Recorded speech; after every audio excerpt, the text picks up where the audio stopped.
అడుగు కార్యక్రమంలో భాగంగా మరి 27వ డివిజన్ తిరగడం జరుగుతుంది. మరి ప్రతి ఒక్కరు కూడా ఆనందంగా వాళ్ళందరూ కూడా అంటే ఇదివరకు ఎప్పుడు కూడా ఈ విధంగా నాయకులు వచ్చేవారు కాదన్న ఉద్దేశంతో వాళ్ళ ఇంట్లో చిన్న చిన్న సమస్యలు ఉన్నప్పటికీ కూడా ఆ సమస్యను కూడా ఈ ఆనందంలో చెప్పలేక అంతా కూడా బాగుందని చెప్తున్నారు. ఎందుకంటే మేము కూడా లోగడ పాదయాత్ర అప్పుడు అన్ని ఇళ్ళు తిరిగినప్పుడు ఏ సమస్యలు ఉన్నాయి ఇక్కడ ఈ ఏరియాలో అనేది మేమందరం కూడా గమనించడం జరిగింది. ఆ సమస్యను పరిష్కరిస్తామనే ఒక నమ్మకంతో ఏదైతే డ్రైన్లు రోడ్లు అంటే వాళ్ళు కూడా అర్థం చేసుకుంటున్నారు. మేము కూడా రోజు మాట్లాడేది వాళ్ళు కూడా చూస్తున్నారు. మొట్టమొదటి సంవత్సరమే మనం అన్ని కోరికలు కూడా తీర్చమంటాం భావ్యం కాదన్న ఉద్దేశంతో ప్రజలు చాలా అవగాహనతో చాలా సంతోషాన్ని వ్యక్తం చేస్తున్నారు. మేము కూడా ఎక్కడైనా సరే చిన్న చిన్న లోపాలు ఉన్నా సరే దాన్ని కూడా మేము చెప్పమనే చెప్తున్నాం. ఎందుకనంటే మా నోటీసులోకి ప్రతి విషయం తెలిస్తేనే మేము కూడా వాళ్ళకు కూడా ఏదో రకంగా ప్రభుత్వంతో చర్చించి వాళ్ళకి న్యాయం చేయగలుగుతాం. కాబట్టి ఎక్కడికైనా వెళ్ళినప్పుడు వాళ్ళు ఏ ఇబ్బంది పడుతున్నారనేది మేమంతా కూడా చెప్పడం జరుగుతుంది.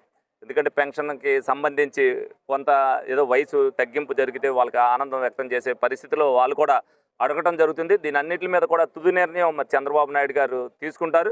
ఎందుకంటే రేపు అసెంబ్లీ సమావేశాలు అయిన తర్వాత ఏదైతే అన్ని సూపర్ 6 హామీల్లో ఆఖరిది ఏదైతే ఉచిత బస్సు ప్రయాణం ఉందో మరి ఆగస్టు 15 తర్వాత మనకు ఏదైతే స్వతంత్రం వచ్చే నాటికి సూపర్ 6 అమలు అనేది పూర్తిగా అవ్వాలనే ఉద్దేశంతో ఆగస్టు 15 పెడతాం జరిగింది.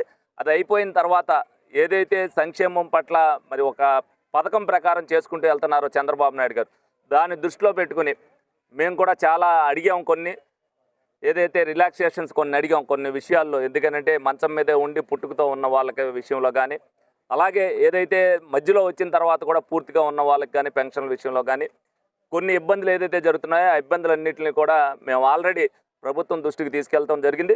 ఇవన్నీ కూడా మేము తొలి అడుగు కార్యక్రమం పెడతాం వల్లే ఈ సమస్యలు గ్రౌండ్ లెవెల్లో మాకు ఉన్నాయనేది తెలిసింది. చిన్న చిన్నవన్నీ కూడా రెక్టిఫై చేయడానికి చంద్రబాబు నాయుడు గారు ఆలోచించి నిర్ణయం తీసుకుంటారు.